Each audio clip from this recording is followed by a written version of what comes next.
Welcome to another episode of Women in Focus. Our Women in Focus today is Dr. Bal Pawa. She's written this amazing book, we talked to her about it last time, called The Mind Body Cure. Heal your pain, anxiety and fatigue by controlling chronic stress. So stress is a huge enemy of our body, us. Dr. Bal Pawa is our Woman in Focus today. Let's talk to her. Dr. Pawa, most welcome in our program. Thank you. Nice to be back. So, when we were talking last time, we talked about stress. Mm-hmm. We also talked about what we are going through right now. Since March of this year, our entire nation is caught up in COVID stress. There is fear in everybody's mind. You must have seen that as an MD. Yes, as a physician, we're doing virtual medicine. So every day I'm talking to women from all walks of life, and women are paying a higher price actually because they're trying to teach their kids from home. Many of them working from home. There's a financial issue, the fallout from COVID. So there are a lot of things going on for men and women across the board in every sector of our lives. COVID has really evened the playing field for mental health, because before there was a stigma attached to mental health. Right. What I'm seeing now, people are feeling it's okay to say, I'm stressed. And it's made it more acceptable. Before they would never admit, I'm tough, I'm not depressed, I'm okay. So now, seeing everyone else in the same boat, as you've heard the expression, we're in a storm, but we're all navigating a different boat. That's right. Right? So this has now leveled the playing field, and I'm able to have better conversations because people are admitting their mental stress is causing physical symptoms. And it's acceptable to say, I'm not doing okay. So now mental stress and mental illness, are they two different things? Well, if you're mentally stressed and it's short term, that doesn't show up as disease. We're supposed to have a little bit of stress. Stress can be good for us. When stress becomes chronic, then it becomes mental disease. You become severely depressed. You become so anxious you can't function. Right. You become obsessive with cleaning. Those now have escalated from mental stress to mental disease. During COVID time as well, a lot of people have to wash their hands. I mean, in our culture, we don't do anything without washing our hands. So it came as alien to me when they were saying wash your hands. But we do. We wash our hands. We would come at home and the first thing mom would say is wash your hands. Before eating, wash your hands. After eating, wash your hands. So washing our hands was very important. Why did wash your hands become such a main thing for other people? They didn't wash their hands? Well, in the medical world, nurses, doctors, everybody who's associated with hospital, we wash our hands constantly. So it wasn't new for us. But a lot of people in the business world are, in the retail section, they are not used to washing their hands except if they go to the bathroom. So it's cultural as well. And in Canada, North America, we don't really wash our hands before we go to a restaurant to eat. That is not general. Whereas in India, you would. Yes. So there is a cultural nuance, but I'm glad. It's a good thing. It is a good good thing. Yes. So when we all got together with this COVID thing and everybody had to stay in their own little bubble, it was good for the first little while. We are social animals. So that social interaction was cut out. Right. And that's where people started feeling alone. And the phone became your connection to the outside world. And that's the only way you could connect with your friends. So that has become the biggest problem for younger people than for older people. So are you referring to the technology addiction, being addicted to their phone? Yes. Yes. Also that. I mean, that's the only escape for the younger people. Older people don't have that, right? No, older people, well, there's 2 points you bring up. One is that we are biologically hardwired to be socially connected. Right. So yes, physical distancing is important, but not social distancing. So stay connected, and technology is a double-edged sword. Yes. On the one hand, technology allows us to stay connected, But on the other hand, it gives us too much stimulation for the brain. Our nervous system doesn't like it. You know, every time the phone dings, your cortisol and adrenaline go up. So your nervous system is reacting. And when I see young people on the phone all the time, we are looking at their nervous system. Their heart rate is higher, they're sweating more, even their blood pressure starts to go up. So we have to regulate. There is good technology and bad technology. And just like dieting, you have to have nourishing technology, things that nourish your mind. So staying connected with someone, that's nourishing. But if you're always just texting on Facebook or on Snapchat or whatever, this TikTok they do all the time, then that's not healthy, right? Because that's changing chemicals in your brain. So teaching our children to use technology to nourish them and unplugging from technology, giving them 1 or 2 hours off, say go out in nature, go and play. Because when you do that, you replenish your nervous system. So unplug from technology is the rest from technology, and that's very essential. Your book has got this beautiful reframe toolkit, 7 tools to reset your health. And I want to talk about that, but I would take a short commercial break, come back. Would you explain each to us, reframe as REFRAME? Each word has a special meaning to it, right? Dr. Bal Pawa is our woman in focus today, who's written an amazing book called The Mind-Body Cure. Heal your pain, anxiety, and your fatigue. We'll be right back, and all of you, if you want more information on this, the book is available, but we'll talk about this right after this short commercial break. Don't go away.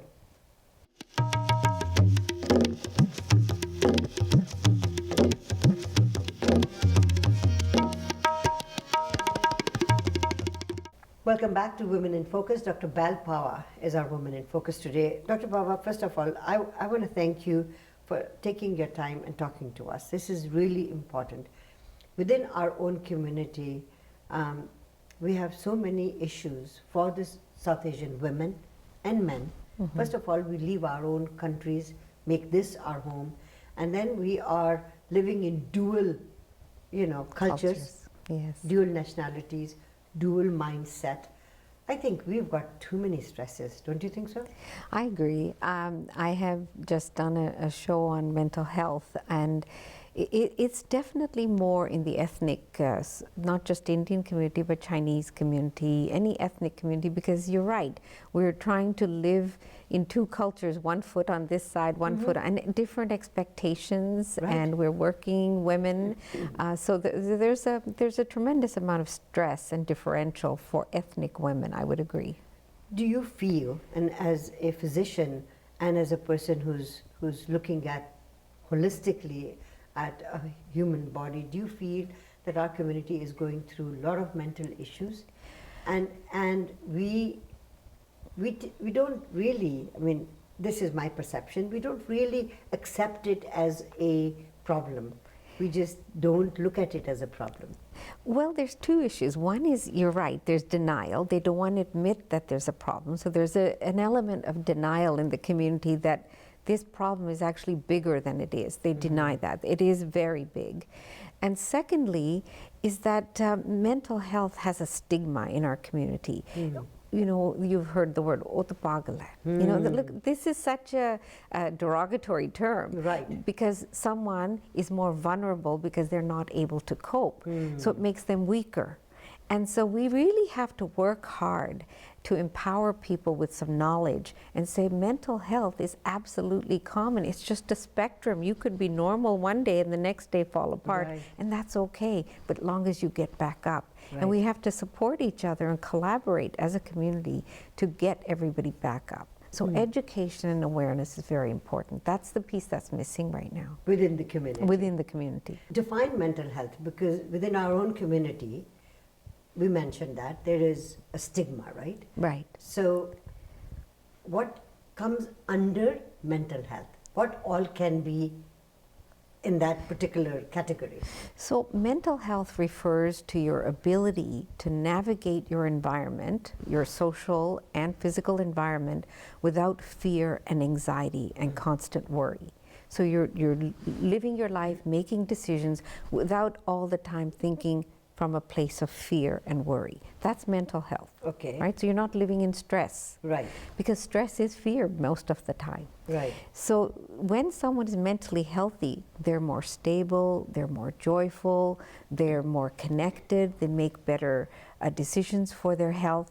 That is the definition of mental health. It's not just the absence of fear, but an overall climate in their mind is overall stability. So really, everyone has an issue with mental health. I mean, It's a spectrum. It Yeah. fluctuates depending on what happens to us. Right.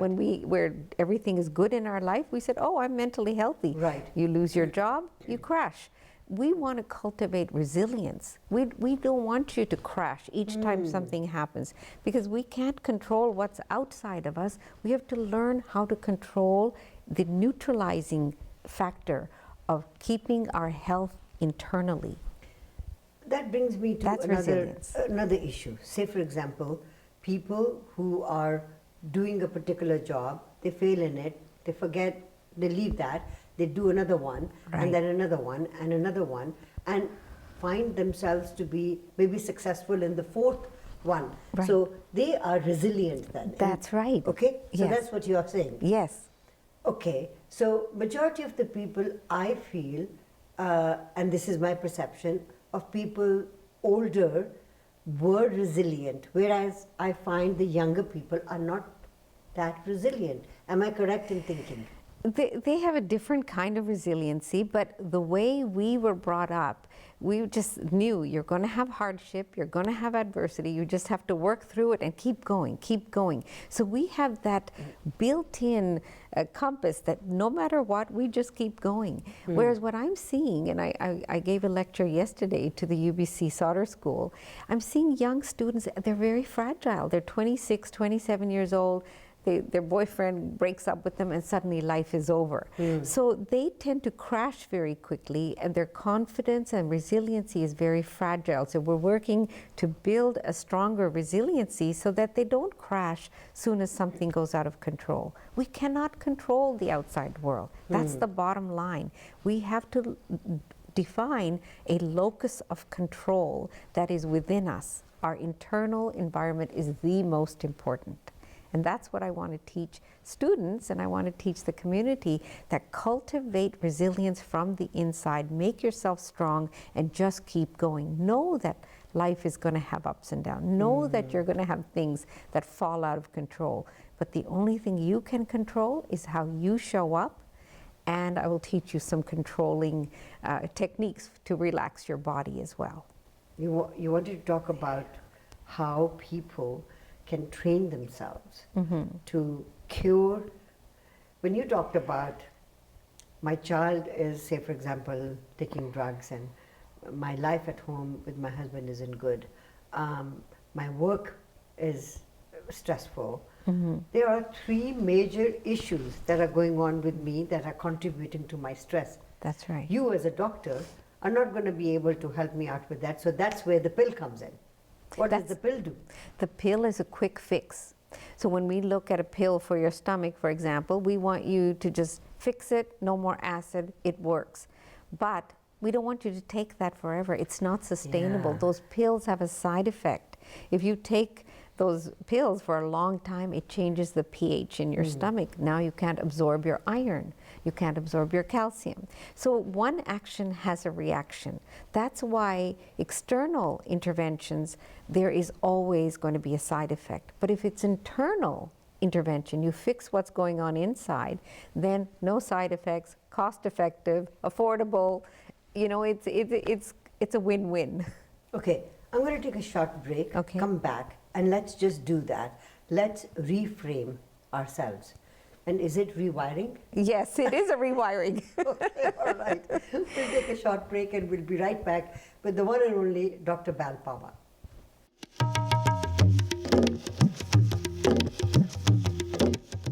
Welcome back to Women in Focus. Dr. Bal Pawa is our Woman in Focus today. And in her book, she's got a bookmark which says the Reframe Toolkit.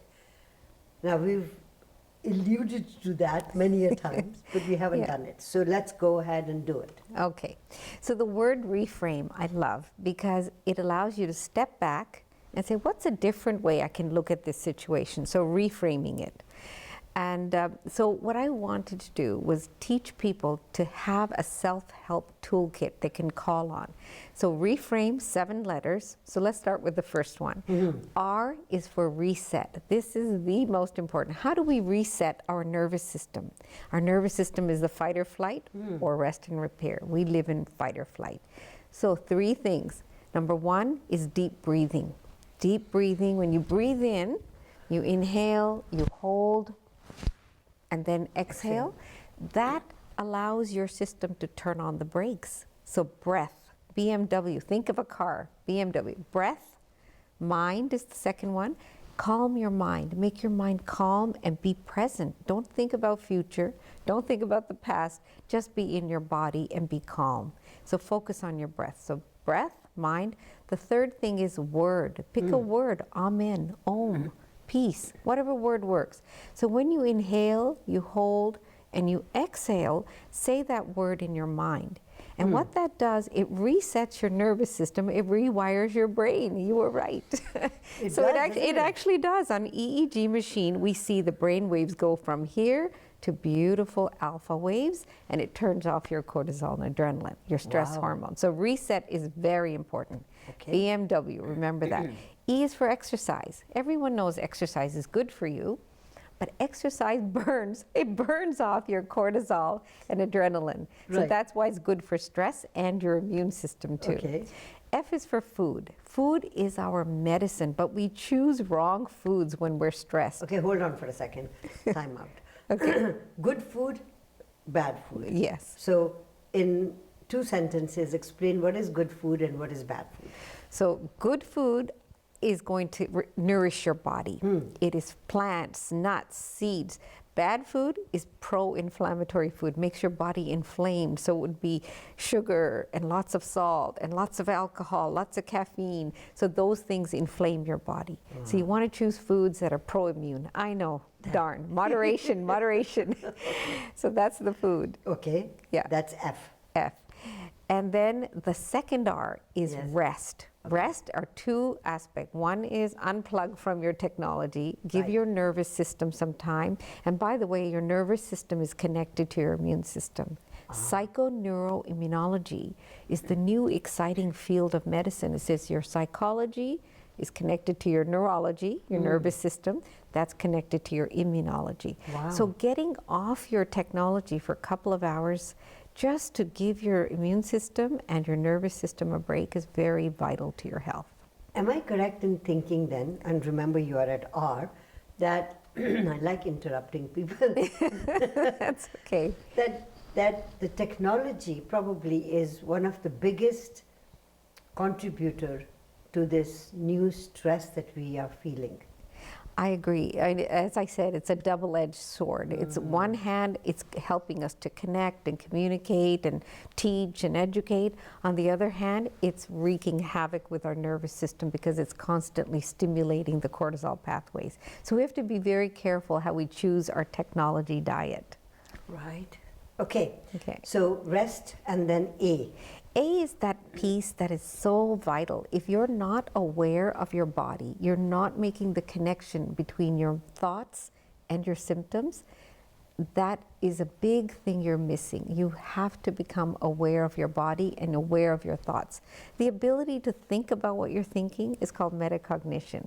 So when the thinker is thinking about what they're thinking, that's the agent of change. Wow. Awareness is the agent of change. All right. Yeah. So then we come to M. M is mindset. So we want to cultivate a mindset of resilience. So when somebody is fear-based, they're constantly, what if I do this? What if I make a mistake? What if I fail? What if? You're living in fear all the time. That is not a mindset that promotes health. Mindset of resilience means you just trust that you're going to get through it. This COVID, you just have to trust we're going to do our best, we're going to stay safe, we're going to get through it. That's resilience. Wow. That mindset is important. Mindset is ultimate. And you come to the E in reframe, and the E stands for? The E is very important because I don't want people to think that you no longer need your doctor. You need your doctor. When your symptoms are severe, maybe you need an antidepressant. If your symptoms are severe for stomach, maybe you need a pill. But focus on prevention. E is for examine and evaluate. Go and see your doctor and get examined if your symptoms are severe. That is very important. But spend your time, energy, and thought to making your health the best it can be. And once in a while, just leave everything, take a deep breath. That's the most And important. relax. Most important, deep breathing.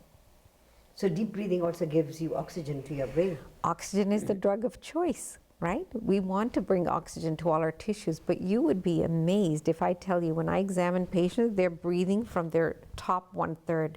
They're not taking deep breaths. There's a whole book just written on breath. I wrote a chapter on it.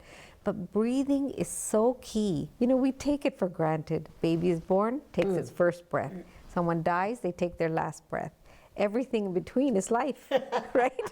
So how do we breathe? We can't control breathing if we breathe or not, but we can control how we breathe. So Right. remember to take deep inhalations through your nose and exhale through your mouth. That turns on the nervous system into rest and repair. So that is the key for yoga. That is the absolute key for many things Yeah. for health. Wow. Dr. Pawa, you don't know how fantastic this reframe is. And I think if everybody just made this their main mantra, things would start getting better for them. That's been my mission. That's why at this stage in my career, I'm saying, why am I spending so much energy and time? Because I would be so rewarded and fulfilled to see people take self-help tools, make their health better, and just to know I was part of that journey. That's what gives me fulfillment. Thank you for being our Woman in Focus today. It was a pleasure. Thank you. Dr. Bal Pawa has been our Woman in Focus today. Don't go away. We'll be right back.